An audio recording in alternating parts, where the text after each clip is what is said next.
जैसे कि अपने लास्ट एपिसोड के अंदर देखा था कि जियान और क्वीन मेडुसा जाकर मिलते हैं लिटिल फी डॉक्टर से, जहाँ पर जियान डिसाइड करता है कि वो यान बूटन और मू वैली के एल्डर को मार देगा, ना रहेगा पास ना बजेगी बांसुरी। तो लिटिल फी डॉक्टर भी मान जाती और वहां से वो चली जाती और जियान चला जाता है स्नेक से, जहाँ पर उसे पता चलता है कि क्वीन मेडुसा की बॉडी के अंदर दो एनर्जी, अगर उनमें से एक एनर्जी को बाहर नहीं निकाला गया तो क्वीन मेडुसा की बॉडी फट जाएगी, और अगर उसे बचाना तो उसके लिए 3 मेथड है, जिसमें से जियान हाई लेवल की मेथड को चूज करता है, जिसके अंदर जियान को एक टियर 7 की पिल को बनाना है। और फिर जियान वहां से आ जाता है और फिर स्टार्टिंग होती है एपिसोड 68 की, जहाँ पर जिन एक कमरे के अंदर बैठे हुए थे और वो अभी के लिए काफी ज्यादा टेंशन में होते हैं, और साथ ही वो पिल का फॉर्मूला भी खुला हुआ था जो उसे क्वीन मेडुसा के लिए बनानी थी। और तभी जियान बोलता है फॉलन आर्ट फिल्म की जो एनर्जी वो मेरी वजह से क्वीन मेडुसा की बॉडी के अंदर गई है, इस वजह से मैं क्वीन मेडुसा को किसी भी कीमत पे इस एनर्जी से हार्म नहीं पहुंचाने दूंगा। और फिर जियान उस पिल के फॉर्मूले को पढ़ने लगता है, जहाँ पर जियान को पता चलता है ये जो पिल है वो सभी एनर्जी को बैलेंस करती है, और अगर उनमें से कोई गड़बड़ एनर्जी तो उसे बॉडी से बाहर निकाल देती है। ये सब पढ़ के जियान बोलता है ये पिल तो काफी ज्यादा कमाल की, पर इसके अंदर जो मेडिकल इंग्रेडिएंट की जो एनर्जी वो काफी ज्यादा है, क्या इस एनर्जी को क्वीन मेडुसा की बॉडी संभाल पाएगी? और साथ ही टियर 7 की पिल को बनाना भी बहुत ही ज्यादा मुश्किल है, क्योंकि जब इस पिल को बनाया जाता है तब वहाँ पे एक नेचुरल डिजास्टर आता है और तब पिल बनाने में असफल हो जाती है, तो कई लोगों की जान भी ले सकता है। इस वजह से इस पिल को बनाने की सिर्फ हिम्मत हाई लेवल की टियर की एल्केमिस्ट ही कर सकती है, लेकिन मैं अपनी काइलिन के लिए इस पिल को बनाने के लिए पूरा ट्राई करूंगा, चाहे फिर इस पिल को बनाने के लिए मुझे कितने भी रिस्क क्यों ना लेना पड़े। और जैसे मैं इस पिल को बनाने के लिए सारी इंग्रेडिएंट ढूंढ लूंगा, वैसे मैं इस पिल को बनाने लगूंगा, और अगर मैं इस पिल को बनाने में असफल हो जाता हूँ तो फिर भी मैं सेकंड ट्राई करूंगा, चाहे फिर मुझे इस टियर 7 की पिल को बनाने के लिए कुछ भी क्यों ना करना पड़े, पर मैं इस पिल को बनाकर ही रहूंगा। और उससे पहले मुझे इस मुसीबत से छुटकारा पाना होगा। और फिर सीन चेंज होकर चुयन एम्पायर की सिटी के ऊपर आ जाता है, जहाँ पर जियान उससे थोड़ा दूर एक पहाड़ के ऊपर खड़ा हुआ होता है सैंड एम्पायर और आइस एम्पायर के साथ। तभी जियान बोलता है कि मैंने जैसा सोचा था इसका डिफेंस तो उससे भी ज्यादा टाइट है, तो इस उनके सैंड एम्पायर बोलते उनको भी इस बात का आइडिया होगा कि तुम ऐसा कुछ कर सकते हो। तभी आइस एम्पायर बोलते ये वाला जो मिशन है वो बहुत ही ज्यादा डेंजर होने वाला है, क्या हम लोग भी इसे ज्वाइन करें तुम्हारी हेल्प के लिए, क्योंकि हम लोग भी तुम्हारी मदद कर सकते हैं इसमें। तो इस उनके जियान नाम ऐसा हिलाते हुए बोलता है कि इसकी जरूरत नहीं है, क्योंकि मेरी मदद करने के लिए यहाँ पे काइलिन आने वाली, और साथ ही जो पॉइजन सेक्ट लीडर है वो भी इस फाइट में भाग नहीं लेगी। और अगर हमें ये मिशन एकदम स्मूथ तरीके से करना है तो हमें भीड़ अब्बल लेके वहाँ पे नहीं जाना है, नहीं तो पता चल जाएगा कि जिमा एम्पायर ने चोरी छुप के हमला किया है, और अगर प्लान में कुछ गड़बड़ वगैरह हो जाती तो आप लोग तैयार रहना, तो आप मदद करने के लिए आ सकते हो। तो इनके दोनों हाँ में सर ला दी। तभी आइस एम्पायर बोलते हैं भले ये मिशन काफी ज्यादा इंपॉर्टेंट, पर तुम फिर भी अपनी जान को रिस्क में मत डालना, क्योंकि तुम हमारी यान एलायंस और जिमा एम्पायर के लिए बहुत ही ज्यादा इंपॉर्टेंट हो। तो इनकी जान भी हाँ में सर ला दी। तभी वहाँ पे क्वीन मेडुसा के साथ काफी सारे स्नेक सेक्ट की वॉरियर आ जाती है, और यहाँ पे जो क्वीन मेडुसा होती है वो चली जाती है जियान के पास, और जियान से पूछती है क्या सभी तैयारियां हो चुकी हैं। तो ये तो जियान को भी नहीं पता होता है, इस वजह से वो भी आइस एम्पायर की तरफ देखने लगता है, और आइस एम्पायर बताते हैं कि हाँ सभी तैयारियां हो चुकी हैं, एयरलाइंस के जो वॉरियर वो ऑलरेडी जाकर जंगल के अंदर छुप चुके हैं। ये सुनकर क्वीन मेडुसा आदेश देती है अपने सभी साथियों से अब से तुम सभी लोग ऑर्डर सुनोगे आइस एम्पायर का, और अगर आइस एम्पायर के ऑर्डर आप लोगों ने नहीं माने तो क्लैन की पनिशमेंट के अकॉर्डिंग तुम सभी को पनिशमेंट दी जाएगी। तो वो सभी भी हाँ में चिल्लाते हैं, और फिर आइस एम्पायर और सैंड एम्पायर अपने विंग्स को बाहर निकालते और वहां से चले जाते बिल्डिंग को सेट करने के लिए सभी स्नेक सेक के मेंबरों को लेकर। और यहाँ पे जो जियान था अब वो क्वीन मेडुसा को घूर रहा होता है, जो कि अभी एकदम ब्लैक ब्यूटी लग रही होती है, पर तभी क्वीन मेडुसा बोलती है कि तुम्हें जो पॉइजन सेक्ट लीडर ने जो जेट का पीस दिया था अब तुम उसे तोड़ दो। तो इसमें देखा जियान भी बोलता है ठीक है, और अपनी स्पेस स्टोरिंग से उस जेट के पीस को बाहर निकालता है और उसे तोड़ देता है। और फिर जिन क्वीन मेडुसा से कुछ बोलना चाह रहा होता है, पर उसके पास इतनी ज्यादा हिम्मत नहीं होती, पर वो अपनी हिम्मत को जुटाता है और बोलता है मैं उस टियर 7 की पिल को इतनी जल्दी तो नहीं बना सकता हूँ, पर जैसी मेरी एल्केमिस्ट की जो स्किल्स है वो थोड़ी सी इंप्रूव हो जाएंगी वैसे मैं उस पिल को बनाना स्टार्ट कर दूंगा, इस वजह से तुम बिल्कुल भी चिंता मत करना, जैसा कि मैंने तुमसे प्रॉमिस किया कि मैं 2 साल के अंदर उस पिल को बना दूंगा। ये सुनते ही क्वीन मेडुसा के फेस पे एक अलग ही स्माइल आ जाती, पर तभी वहाँ पे आ जाती है स्पेशल ईगल जो कि एक लेटर के अंदर बदल जाती है। तो क्वीन मेडुसा उसे ले लेती और उसे खोल के देखती तो वो एक मैप होता है, और बोलती है मैप है जो कि पॉइजन सेक्ट लीडर ने भेजा है, जिसके अंदर यान बूटन और मू वैली के एल्डर की लोकेशन भी मार्क है। यहाँ पर जो यान बूटन है वो नॉर्थ में और जो मू वैली के एल्डर वो वेस्ट में, इसलिए हम दोनों को अलग अलग होना होगा। ये सुनती है जियान बोलता है तो ठीक है फिर मैं यान बूटन को संभाल लूंगा और तुम उन तीनों एल्डर को संभाल लेना। तो इस इनकी क्वीन मेडुसा बोलती नहीं इस बात तो मेरी सुनो, मैं यान बूटन को संभाल लूंगी और तुम मू वैली के एल्डर को संभालोगी। तो इस इनकी जियान हमेशा हिला देते और क्वीन मेडुसा बोलती कि तुम अपना ध्यान भी रखना, और साथ ही चलो अब वेट करते रात होने का। और फिर वो दोनों वेट करने लगते अंधेरा होने का, और फिर फाइनली रात हो जाती है और फिर हमें कैंप का सीन दिखाया जाता है, जहाँ पर जो यान बूटन होता है वो अपने तंबू के अंदर बम्बू बजा रहा होता है, क्योंकि अभी के लिए उसकी चल रही होती है पार्टी, क्योंकि उसने बुला रखी होती है रसियन बढ़िया मस्त मस्त, क्योंकि जो यान बूटन था वो था नंबर 1 का छिछोरा, इस वजह से वो एकदम फुल पार्टी के मूड में रहता था हमेशा। और वहीं पे जो क्वीन मेडुसा थी वो पहुंच चुकी थी उसके तंबू के पास, जहाँ पर उसने अपनी 7 कलर की शॉट को भी बाहर निकाल लिया था यान बूटन को मारने के लिए। और इसी के साथ सीन चेंज होकर मू वैली के एल्डर के तंबू के ऊपर आ जाता है, जहाँ की जो सिक्योरिटी थी वो काफी टाइट थी, चारों तरफ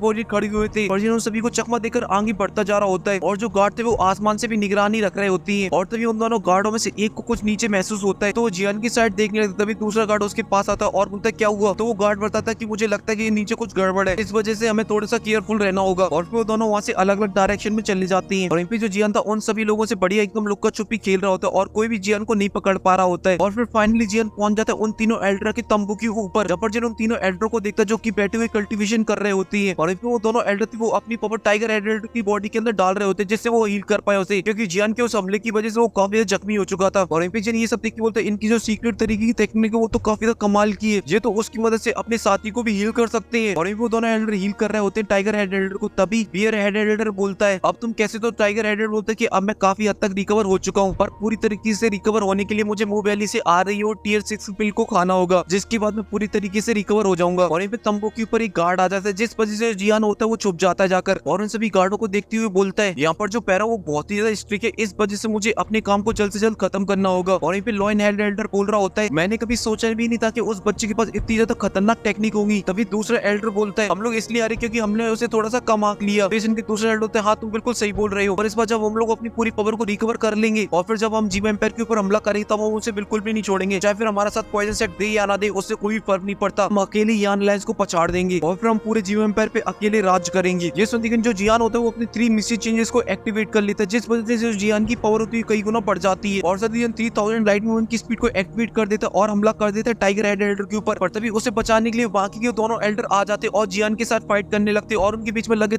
तेरी चालू हो जाती है। तभी वो दोनों एल्डर एक पावरफुल पंच बनाते और जियान को मार देते, पर जैसे वो जियान को मारते हैं वैसे वो जियान की बॉडी गायब हो जाती है और वो शॉक होकर बोलते हैं तो आफ्टर बॉडी है, और टाइगर हेड एल्डर की तरफ देखते जहाँ पर जियान ने उसकी गर्दन को दबोच रखा होता है और जियान बोलता है क्या यार तुम कितने बड़े लल्लू हो, तुम मेरी सेम ट्रिक से फिर से हार गए, सच में तुम जैसे नमूनों को कुछ नहीं हो सकता है। तभी लॉयन हेड एल्डर बोलता है जियान अगर तुमने हमारे साथी को छोड़ दिया तो हम लोग तुमसे प्रॉमिस करते हैं कि हमारी मूव वैली कभी भी जीवा एम्पायर के ऊपर कोई भी प्रॉब्लम खड़ी नहीं करेगी, और अगर तुमने उसे मार दिया तो जो हमारी मूव वैली एकदम कट्टर दुश्मन बन जाएगी तुम्हारी, और फिर वो तब तक नहीं रुकेगी जब तक यान लाइंस को तबाह नहीं कर देगी। और साथ ही वो इसी बीच अपनी पावर को भी डाल रहे होते डाउजो वाली टाइगर हेड एल्डर की बॉडी के अंदर, और यहीं पे जो जियान होता है बोलता है कि मुझे इससे कोई फर्क नहीं पड़ता, और वो टाइगर हेड एल्डर की गर्दन को दबा देता है जिस वजह से वो यहीं पे निपट जाता है। और ये एकदम जो एल्डर होती है एकदम से भड़क जाता है और बोलता है जियान आज तुझे मैं जिंदा नहीं छोड़ूंगा, मार डालूंगा, और जियान उसी बीच हमला कर देता है उसके ऊपर और उन लोगों के बीच में फाइट होने स्टार्ट हो जाती है जहाँ पर वो दोनों एल्डर जियान के ऊपर लगे तेरी चारों तरफ से बजा रहे होते हैं, और जियान भी अकेले उन दोनों को बहुत ही अच्छे से संभाल रहा होता है। और उन लोगों की फाइट के बारे में बाहर खड़ी हुई गार्डों को भी पता चल जाता है, इस वजह से वो भी तंबू की तरफ आगे बढ़ने लगते हैं। और यहाँ पे जियान को भी इस बात का पता चल जाता है कि उसकी तरफ काफी सारे पावरफुल वॉरियर आ रहे हैं और उनके बीच में 3 डाउ वांग भी है और वो अकेले उन लोगों का सामना नहीं कर सकता है, इस वजह से वो टाइगर हेड की स्पेस स्टोरिंग को लेता है और एक फ्लेम को अपन जमीन में मारता है जिस वजह से चारों तरफ फ्लेम फैल जाती है। और फिर जियान तंबू से बाहर आ जाता है जहाँ पर जियान के स्वागत में काफी सारे लोग खड़े हुए होते हैं, पर जियान उन पे ध्यान नहीं देता और वहां से भागने लगता है। और तभी जियान के पीछे वो मूव वैली के एल्डर भी आ जाते और अपने सभी साथियों से बोलते कि पकड़ो इसे, किसी भी कीमत पे यहाँ से भागने नहीं पाए। और वहीं पे जियान के सामने 4 डाउ विंग लेवल की वॉरियर आ जाते और वो जियान के ऊपर हमला कर देते, तो जियान अपनी 3000 लाइट मूवमेंट की स्पीड का यूज करता और उन सभी वॉरियर को बहुत ही आसानी से मार देता है। पर तभी जियान थोड़ा सा आगे चलता और जियान के सामने काफी सारे डाउ विंग लेवल की वॉरियर आ जाते हैं, तो जियान अपनी फ्लेम की क्लस्टर बनाता है और उन सभी को मारते हुए आगे बढ़ने लगता है। पर जो वॉरियर की संख्या थी वो काफी ज्यादा होती है, इस वजह से वो जियान का पीछा नहीं छोड़ते और जियान भी उन लोगों से बचते हुए भागता रहता है। पर तभी एक डाउ विंग लेवल का वॉरियर जियान के ऊपर हमला कर दे तो जियान उसके हमले को डॉच कर देता है। तभी दूसरा वॉरियर जियान के ऊपर हमला करता है तो जियान उसके हमले पे काउंटर हमला कर देता है जिस वजह से वो पीछे खिसका वो चला जाता है। तभी तीसरा जियान के ऊपर हमला करता है तो जियान उसमें लात चढ़ दे जिस वजह से जमीन में घुसा हुआ चला जाता है। पर तभी कुछ वॉरियर एक फॉर्मेशन बना लेते और उससे जियान के ऊपर हमला करने लगते तो जियान उनके हमलों से बचते हुए बचाते हुए जहाँ वो भागने लगता है। पर तभी जियान के सामने आ जाता है बियर एल्डर, तो जियान अपनी हेवी स्वॉर्ड से उसके अटैक को रोक लेता है और उसे पीछे ढकेल देता है। पर तभी वहाँ पे आ जाता है लॉयन एल्डर, तो जियान उसके साथ बैटल कॉम्बैट करने लगता है और उनके बीच में काफी धमाकेदार बैटल कॉम्बैट होने लगता है। पर तभी वहाँ पे बियर एल्डर भी आ जाता है पर जियान उसे भी पीछे ढकेल देता है, इस वजह से उन दोनों को गुस्सा आ जाता है और बियर एल्डर हमला कर देता है अपनी क्रशिंग बियर ट्राइड से और वहीं पे लॉयन एल्डर अपनी लॉयन पावर से। तो ये सब देख के जियान अपनी ग्लेस फ्रेम को डाल देता है हैवी रूडर शॉट के अंदर और से एक स्लैश अटैक कर देता है उन अटैकों के ऊपर, और जब उन दोनों अटैकों से टकराते तो वहाँ पे काफी बड़ा ब्लास्ट होता है जिस वजह से जियान होता है वो काफी ज्यादा जख्मी हो जाता है और साथ ही वो दोनों एल्डर भी काफी ज्यादा जख्मी हो जाते हैं। पर तभी वो अपने सभी साथियों को जियान को मारने का आदेश दे देते हैं। ये सुनकर वो सभी के सभी वॉरियर जियान के ऊपर टूट पड़ते हैं, तो जियान भी अपनी हेवी शॉट को कस के पकड़ता और वहां से दुम दड़ा के भागने लगता है और वो सभी वॉरियर जियान के ऊपर हमला करने लगते हैं और लगे तेरी जियान के ऊपर बजाने लगते हैं। तो जियान भी उनके सभी हमलों से बचते बचाते हुए यहाँ से भाग रहा होता है, पर वो तो हाथ धो के पीछे पड़ चुके थे और वो कंटिन्यू जियान के ऊपर हमला करे जा रहे होते हैं। और वो दोनों एल्डर कुछ हैंड साइन बनाते हैं जिस वजह से वहाँ पे एक बहुत ही पावरफुल फॉर्मेशन बनने लगता है, और जब जियान भी उस फॉर्मेशन को देखता है तो जियान भी काफी ज्यादा टेंशन में आ जाता है और फिर अपनी हेवी शॉट से उन एल्डर के ऊपर हमला कर देता है। और तभी एक वॉरियर बीच में आ जाता है और जियान के हेवी शॉट को पीछे ढकेल देता है, और तभी वहाँ पे 2 और वॉरियर आ जाते हैं और जियान के ऊपर हमला कर देते तो जियान भी उन दोनों में जड़ देता है जिस वजह से दोनों सीधे स्टेडियम के बाहर। पर तभी वहाँ पे कुछ और वॉरियर आ जाते और जियान के ऊपर हमला करने लगते चारों साइड से, तो जियान भी उनके हमले से बचने लगते और वहाँ से भागने लगते और बोलता है कि अब इनसे कैसे बचूं, तो हाथ धो के पीछे पड़ गई है। और उन दोनों एल्डर को जो फॉर्मेशन तो ऑलमोस्ट कंप्लीट हो चुका होता है, तभी बियर एल्डर बोलता है लड़के आज तू मरेगा, और वहीं पे जियान उनकी बॉडी से बच के भाग रहा होता है क्योंकि जियान को उन्होंने चारों तरफ से घेर रखा होता है। और साथ ही जियान बोला था कि एंग्री बुद्धा लोटस को बनाने में काफी ज्यादा एनर्जी की जरूरत पड़ती है, मगर इन लोगों को मरने का इतना ही ज्यादा शौक है तो मैं जरूर इनकी इच्छा पूरी करूंगा। और फिर जिन वहां से आसमान में आ जाता और अपनी फिल्म को एक्टिवेट कर देता, जिस वजह से चारों तरफ ग्लेस फिल्म फैल जाती और जियान बनाने लगता है एंग्री बुद्धा लोटस को। और वहीं पे उन दोनों एल्डर का जो फॉर्मेशन था वो कंप्लीट हो जाता और वो हमला कर देते अपने फॉर्मेशन से जियान के ऊपर। और वहीं पे जो बाकी के एल्डर थे वो भी हमला कर देते अपने अपने फॉर्मेशन से जियान के ऊपर। और वहीं पे जो जियान का एंग्री बुद्धा लोटस था वो अभी तक नहीं बना होता और वो अटैक जियान के काफी ज्यादा पास आ चुका था और वो जियान के लगने वाले ही तो तभी वहाँ पे आ जाती क्वीन मेडुसा और वो अपनी पावर से जियान के ऊपर शील्ड बना देती, जिस वजह से जब वो अटैक शील्ड से टकराता है तो वो सभी अटैक नष्ट हो जाते हैं। और उसमें से जो एनर्जी निकलती है उस वजह से जो सभी के सभी बॉडी होते हैं वो पीछे खिसके हुए चले जाती है। और फिर वो सभी लोग जियान की तरफ देखते हैं जहाँ पर जियान के सामने खड़ी होती है क्वीन मेडुसा। तभी जियान भी क्वीन मेडुसा से बोलते हैं क्या तुमने अपने काम को खत्म कर लिया? तो क्वीन मेडुसा भी जियान की तरफ देखती है और हमें से हिला देती और उसकी नजर पड़ जाती जियान के मुंह से निकलते हुए खून की तरफ। तो वो जियान से बोलती है कि अब तुम यहाँ से जाओ और अपने हाथ से जियान का खून साफ करती और उस खून को देखते हुए बोलती है अब तुम इन लोगों को मेरे ऊपर छोड़ दो क्योंकि इन दोनों बुड्ढों ने जो किया उसका नतीजा इन लोगों को भुगतना पड़ेगा। तो जियान भी क्वीन मेडुसा को गुस्सा देखता तो वहाँ से जाने लगता और बोलता कि मैं तुम्हारा इंतजार करूंगा और वहाँ से चला जाता। और क्वीन मेडुसा निकाल लेती है अपनी स्वॉर्ड को। ये देखती है उन दोनों एल्डर की डर के मारे पतलून गीली होने लगती और वो अपने कुछ वॉरियर को भेजते क्वीन मेडुसा को रोकने के लिए। और जैसे वो वॉरियर क्वीन मेडुसा के ऊपर हमला करने के लिए आगे बढ़ते तभी क्वीन मेडुसा अपना एक स्लैश अटैक बनाती और उन लोगों के ऊपर कर देती, जिस वजह से वो सभी के सभी जल के राख हो जाते हैं। ये देखिए वो दोनों एल्डर समझ जाते हैं कि जो आज क्वीन मेडुसा वो एकदम फुल फॉर्म में है, इस वजह से यहाँ से पतली गली से निकलना ही सही रहेगा और वो वहाँ से भागने लगते हैं। तो उनके पीछे उनके साथ ही भागने लगते पर क्वीन मेडुसा अभी के लिए काफी गुस्से में होती, इस वजह से वो हमला कर देती उन सभी लोगों के ऊपर, जिस वजह से वो सभी मारे जाते और उन दोनों एल्डरों के सामने आके खड़ी हो जाती है और अपनी स्वॉर्ड से एक स्लैश अटैक कर देती है उन दोनों के ऊपर, जिस वजह से वो दोनों एल्डर आकर जमीन में घुस जाते हैं और उनकी जो हालत थी वो अभी के लिए काफी खराब हो जाती है। तभी क्वीन मेडुसा उन लोगों के पास आ जाती है और आकर जमीन के ऊपर खड़ी हो जाती है और अपने स्वयं में क्वीन मेडुसा उन दोनों एल्डर की तरफ आगे बढ़ने लगती है अपनी तलवार को लेकर। देखिए वो दोनों एल्डर अपनी पावर को कंबाइन करके एक अटैक को बनाकर क्वीन मेडुसा के ऊपर हमला कर देते हैं। तो क्वीन मेडुसा अपने 7 कलर के स्नेक को बाहर निकालती है और उन लोगों के ऊपर हमला कर देती है उससे, जिस वजह से उनके अटैक के साथ साथ वो भी उड़े चले जाते हैं। और अब उन्हें पता चल चुका था कि वो क्वीन मेडुसा के सामने एक सेकंड के लिए भी खड़े नहीं हो सकते, इस वजह से वो दोनों अलग अलग डायरेक्शन में भागने लगते हैं। पर तभी क्वीन मेडुसा एक मामूली सा अटैक बनाती है और बियर एल्डर की छाती के आर पार कर देती है, जिस वजह से वो वहीं पे मारा जाता है और क्वीन मेडुसा उसकी स्पेस स्टोरिंग को ले लेती है। और वहीं पे जो लॉयन एल्डर होता है वो अभी के लिए एकदम मस्त भाग रहा होता है पर तभी वहाँ पे क्वीन मेडुसा आ जाती है और उसकी छाती में भी छेद कर देती है, जिस वजह से वो भी निपट जाता है। और फिर क्वीन मेडुसा बोलती है तुम्हारी उस सीक्रेट टेक्निक के बिना तो मेरे सामने कुछ भी नहीं हो, और फिर उसकी भी स्पेस स्टोरिंग को ले लेती और फिर वहाँ से गायब। और इसी के साथ ये एपिसोड यहीं पे खत्म हो जाता है। और अगर आपको ये वीडियो पसंद आई तो लाइक कर देना।